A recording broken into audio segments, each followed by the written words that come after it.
Am I the a-hole for trying to reconnect with my daughter after tough choices?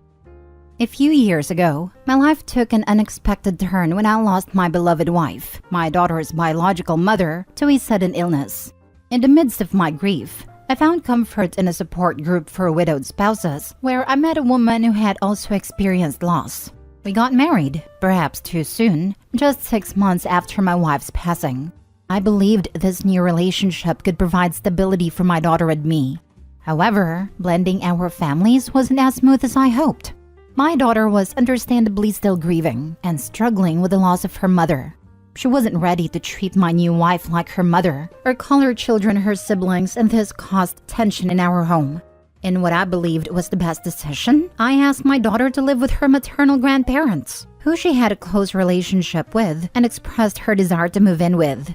At the time, I genuinely believed this would be best for my daughter. She seemed unhappy living with us, and her grandparents offered a loving and supportive environment. Despite the distance, I made sure to call her 4 times a week, but she rarely picked it up. And when she did, it felt like she was just going through the motions. Feeling hurt and rejected, I decided to limit contact, hoping she would realize how much I cared and that I was only doing what's best for her. Recently, I came across a post on social media about my daughter's high school graduation and realized I wasn't invited. Feeling hurt again, I tried to reach out, hoping for a chance to reconcile. But my daughter refuses to talk to me. She even went as far as saying I'm not her father, which devastated me. I can't help but feel like she's being selfish, refusing to see that I only did what's best for her, even if she can't understand it. In my mind, I've been trying to be a responsible parent and provide her with a stable home and support system. I thought she'd be happier with her grandparents, but it seems like she can't forgive me for the choices I made. I'm hurt, and I want her to understand that everything I did was out of love for her, even if she can't see it. Reddit, am I the a-hole for trying to reconnect and expecting her to apologize? Should I give up on our relationship and move on? Or should I keep pushing for a chance to make things right? I believe I did what's best for her, and I just want her to understand that. Any advice or insights would be appreciated. Thanks for listening, Reddit. Now for the top comments. You're the a-hole. I get that people have a tendency to make illogical decisions after such a great loss, and maybe one day she'll understand that. People process grief differently, and it sounds like you forced your method of coping on her. 6 months would be quick to move on, even if her mother was still alive and you had separated. I'm sure she feels like she's lost both parents at this point. Have you considered what that must be like for her? To have her entire life dismantled and turned upside down? It seems like there's a lot you're leaving out with regards to how the new family situation turned out. And honestly, I'm very curious about where your family dynamic was before your wife's passing. You're the a-hole. If your kid isn't happy in your home, you don't send her to live with relatives out of love. You improve your home life. You make her a priority in your life. Her, not your shiny new family. Instead, you bailed on her when life got tough.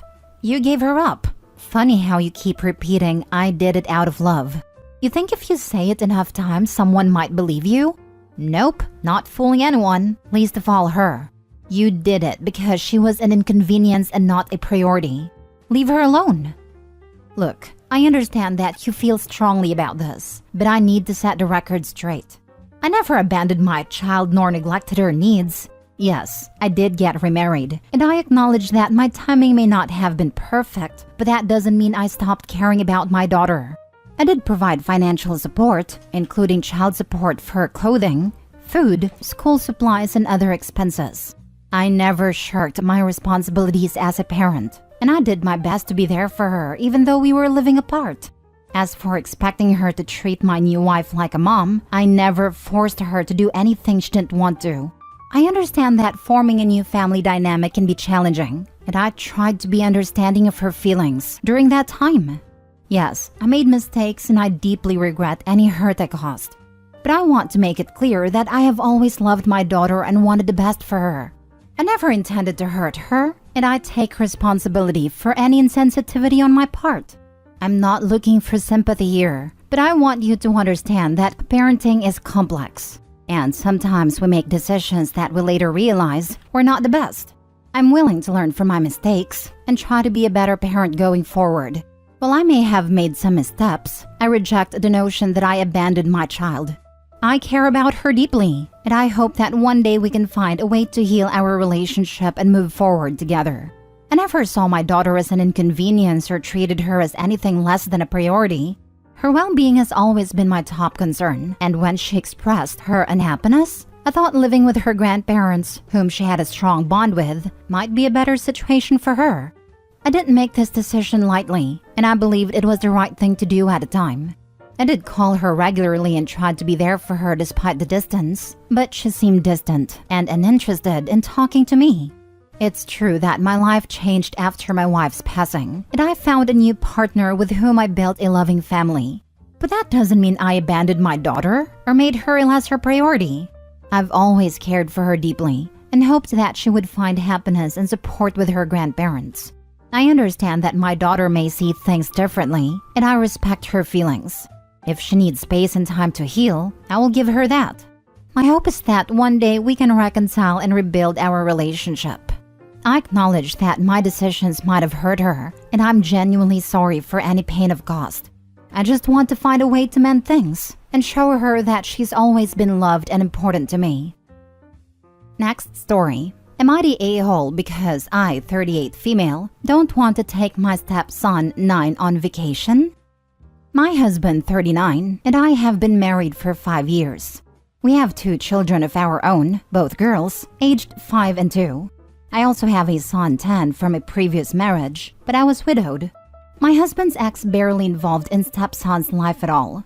They got divorced when stepson was 2 and his ex wanted a fresh start. So my husband did a decent selfless thing and had complete custody of their son, even though he'd wanted shared custody. I got a bonus at work, and I really want to go on vacation with just my family, just once.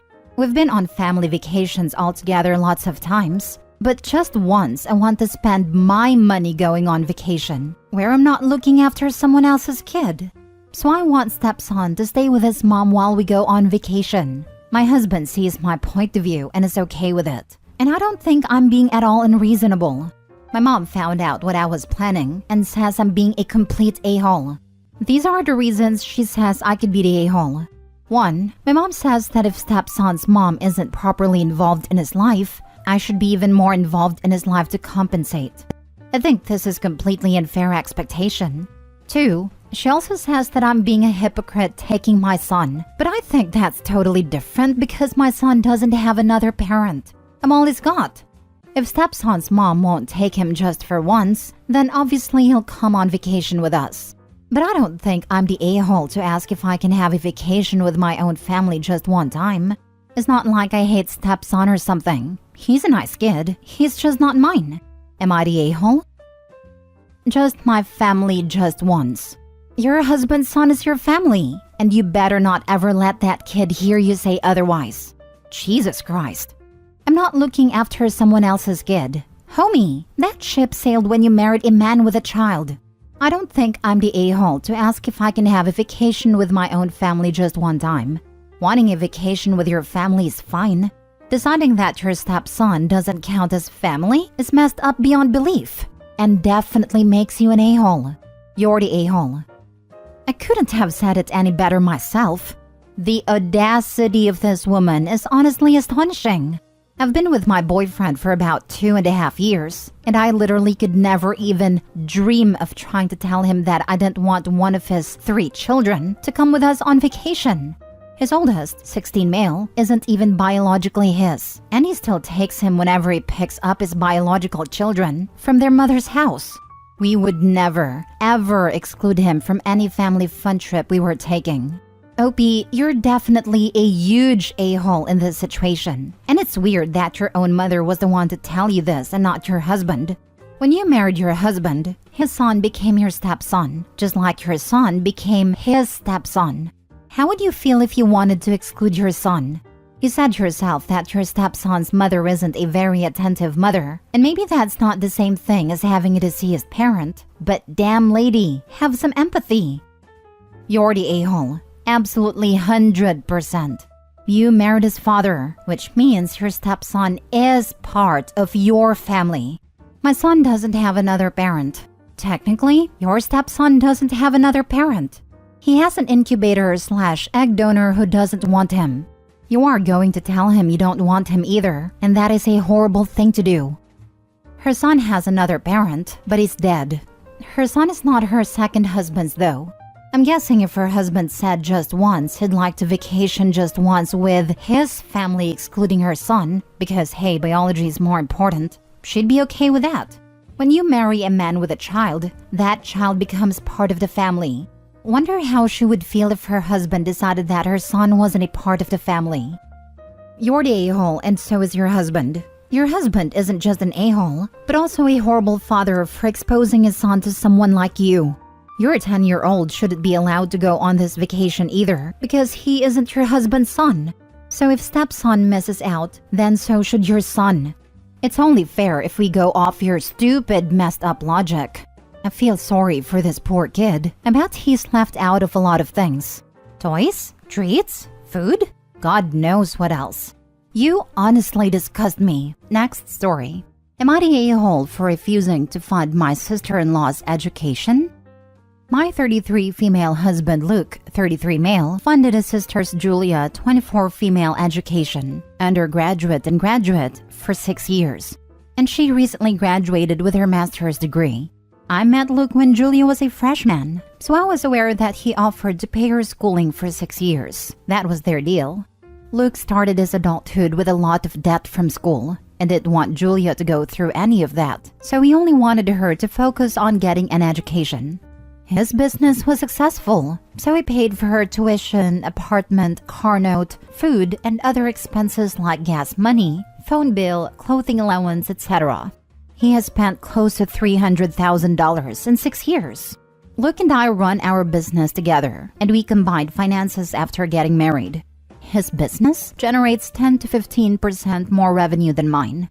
4 months ago, we had a discussion with Julia and asked her what her plans were regarding her future after school. She said she wanted to stay near her friends, so Luke helped her secure a position where the starting salary was in the low 6-figure range. We decided that we would give her a rental property so that she would not pay rent. She would only be responsible for the utilities. 6 weeks ago, Julia's plans changed. She quit her job and told us that she wants to continue her education in the UK, a second master's degree, and her PhD after. And she's expecting us to pay for it. Luke discussed it with me, and I told him that she should take out a loan. He paid for 6 years of schooling, pulled strings to get her into her career of choice, and we gave her a free place to stay. I don't think it's fair that we pay another $200,000 to $300,000 for Julia to avoid working and not deal with responsibilities. Luke agrees, but he's a bit of a pushover. So I reminded Luke that we have shared finances, and my business brings in almost just as much as his. Therefore, I also have a say in this. Julie has been complaining to her parents and all of our relatives that I'm denying her a chance to succeed at life. Luke's aunt says that it's only fair that we continue paying for her to attend university, since Luke was the one who offered her a debt-free education. Am I the a-hole for putting my foot down and not allowing my husband to continue paying his sister's education, since I bring in half of our income? Not the a-hole. She had a free ride to her master's. You helped her get a job with a 6-figure salary and rent-free place. If she wants a second master's and PhD, she can do that either after working to save up the money or do it part-time while working full-time to pay her own way. Her sense of entitlement is frightening. You and your husband have done enough. Literally scary. Then going around family to actually complain? Unbelievable. What? No. Also, if she's not getting a funded PhD, she's not good enough to be doing one anyway. Luke is an amazing brother, but at a certain point she has to fly the coop. And as money is your money, no partner has the right to unilaterally spend $250,000. Not the a-hole. Sounds like her sister-in-law's expensive education hasn't taught her gratitude. It sounds snobby, but I always tell my students who want to get a PhD, 1, don't. 2, if you won't listen to one, don't go to any program that won't pay you, and don't go at all if it's not highly rated. In a low-rated program, you'll do as much work, and it won't get you a job when you get done. Last story. Am I the a-hole for fighting for custody of my nephews? My 28th sister, Melissa, recently passed away. She was a single mom and it was a sudden accident. So custody of her two sons, Adam 12 and Nathan 8, is up in the air. My surviving sister, Amber 34, is looking like the top pick for custody. But the thing is, she's kind of a terrible mother to her own daughter already. She is ultra strict, doesn't respect her privacy, her daughter is 13, and her husband is an alcoholic who doesn't have a job and spends all day watching TV and yelling at their daughter. I want nothing more than to keep my nephews out of that household. As such, I've been fighting in court for custody of my nephews. The issue is that everyone involved besides me seems to think I'm totally out of line for doing this. Amber, of course, wants custody for herself, but my parents have been saying as of late that kids need a motherly figure in their life, and basically that I can properly take care of my nephews as a single man. The other issue is that if they moved in with me, they'd have to leave their school district and all their friends. In a time where they need the support of their friends most, I'd be taking them away from that. Amber also claims that Melissa wanted my nephews to go to her, but doesn't have any evidence. I've been facing a lot of pressure to stop fighting and let Amber have custody. And I know this is a touch above Reddit's pay grade, but am I the a-hole? Not the a-hole, but 8 and 12 is old enough to have a say. Has anyone asked them what they want? Where's their father? A single-parent household is miles better than a two-parent household with an abusive alcoholic as one of the parents. Children do not need mothers specifically. They need parents who love and parent them. If you can do that, then you should continue your fight. And maybe consider a room for your niece, who sounds like she's in a terrible situation too. So sorry for your loss and the continued stress of figuring out the best future for your nephews.